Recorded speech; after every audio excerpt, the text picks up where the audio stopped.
bilang ng tinamaan ng leptospirosis sa NCR dumoble pa sa naitalang kaso noong 2023. Brigada Jigo Boy Custodio, ibrigada mo! Brigada Live Report.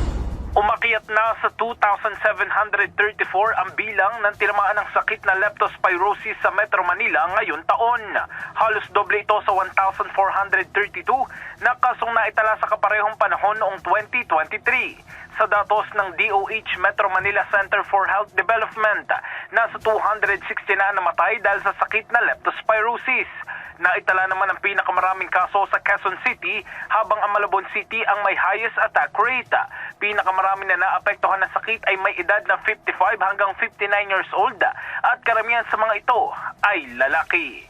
In the heart of changing lives, ito si Brigada Jigo Custodio ng 105.1 Brigada News of Manila, the Music News Authority.